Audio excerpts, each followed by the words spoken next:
Justin Herbert's talent and production have been so immense in his first 4 seasons that the only focus for his haters has become the end result. And all of the discourse about an unquantifiable clutch gene, it ignores any and all context that they've turned Justin Herbert into the LeBron James of football. I got a feel-good story for you. What else do you want the man to do? We're counting down the best plays. How do you define success? George Wrighster.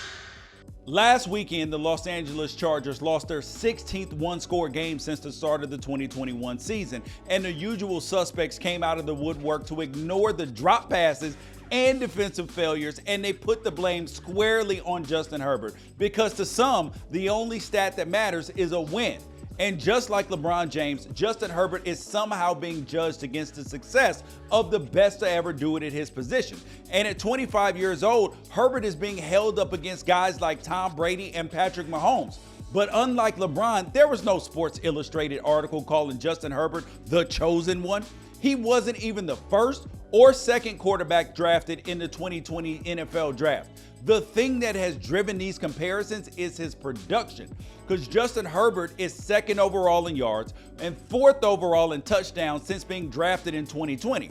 But Tom Brady and Patrick Mahomes, those dudes are unicorns. You can't compare anybody to them. You gotta be serious. They aren't the standard that you can hold a quarterback up to just because they have impressive stats. They might be what Justin Herbert or any young and talented quarterback aspires to be, but Brady and Mahomes lapped the standard several times over.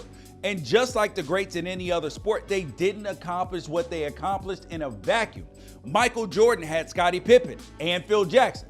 Tom Brady had Bill Belichick and a defense that was almost always in the top 10. Patrick Mahomes in the beginning of his career, Andy Reid, Tyreek Hill, and Prime Kelsey. And now look at the offense, because he's got Andy Reid and a defense. And Mahomes is on a whole nother planet, might be the best to ever do it.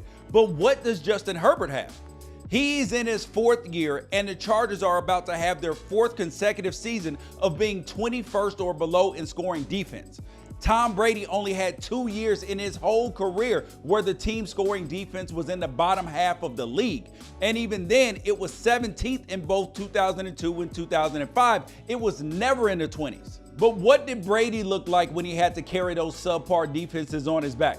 Well, he was 20-14 and 1-1 in the playoffs, and he had 38 turnovers in 34 games. Justin Herbert has 45 turnovers in 60 career games. One of them is better. And he's not out here losing anything for anybody. In most cases, he's the only reason why the Chargers are ever in a position to have a shot in the 4th quarter. 90% of the teams in the NFL are fighting tooth and nail to find a franchise stabilizing passer that can keep them consistently relevant and give them a chance to win. We need to judge quarterbacks by what they mean to their individual franchise, or at least defer to the people that actually understand the position. Like Patrick Mahomes himself, who had this to say about Justin Herbert. I mean, he's a special arm talent, man. And he throws some passes that I don't think anyone can throw in this league, and that includes myself. I mean, he has a cannon for an arm. You watch it. I watch on film every week because we play similar opponents. And there's some throws you just kind of shake your head. But instead of listening to Patrick Mahomes, we're letting people have a voice in this that have no business doing so. The same people who made a career out of convincing you that LeBron James, who has the 4th most buzzer-beating game winners in NBA history, lacks the previously mentioned clutch gene. Skip Bayless, who once famously tweeted, "Johnny Football will one day be bigger in Cleveland than his buddy LeBron ever was." And he had this to say about Justin Herbert. Overrated? First, man, you're the biggest voice on sports television outside of Stephen A. Smith, who, if anybody, is doing the overrating or underrating, if not you. And at what point do we push back on the idea that anybody other than people on TV set the narrative for who a QB is and is not? And what does overrated even mean at this stage in his career? Should he not have been drafted by the Chargers? Should they go back in time and trade the privilege of having the player with the most passing yards since 2020 and the most passing yards ever through a player's first 3 seasons, and the 2nd most TD passes through his first 3 seasons? Is that not good enough for the 6th overall pick and the 3rd QB off the board in 2020? Should the Chargers have taken Jordan Love instead? What the hell are we talking about here? And one of them is driving the Herbert hate is Emmanuel Acho. And for him, it almost seems like a bit at this point. He called Justin Herbert a social media quarterback. Who knows what that even means? And he tried to pit Herbert against Tua and then ended up getting himself embarrassed attending the game where they played each other in person, which proved to be Tua's worst and Herbert's best game. But even if he is just looking to fill time defending a lazy take after he got publicly exposed, the lengths that he's gone to defend the take actually affect the way people think. I said at first Herbert was overpraised, but not overrated. It's time for me to correct myself.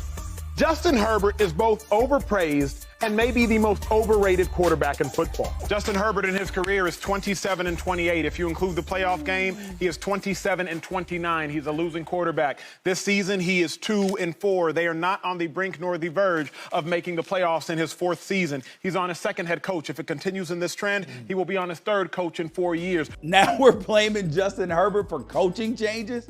Is Herbert the reason that the Chargers are bottom 4 in defensive points allowed, total defensive yards allowed, rushing yards allowed, and defensive third down percentage? And that's not just this year. That's over the last 3.5 years combined.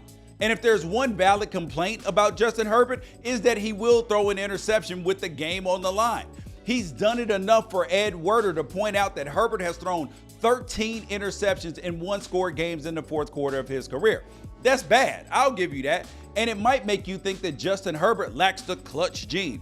But what it leaves out is that Justin Herbert has 14 game-winning drives so far in his career, the same amount that Joe Burrow, Tua have combined, and only one less than Patrick Mahomes has. And I get that the ultimate point is to not have to be in that scenario as often as Justin Herbert has to be, but according to Pro Football Reference, Justin Herbert has a higher percentage of game-winning drives per opportunity than Russell Wilson, Lamar Jackson, Deshaun Watson, Eli Manning, and Aaron Rodgers. And just like LeBron James, the lack of a clutch gene is a lazy take.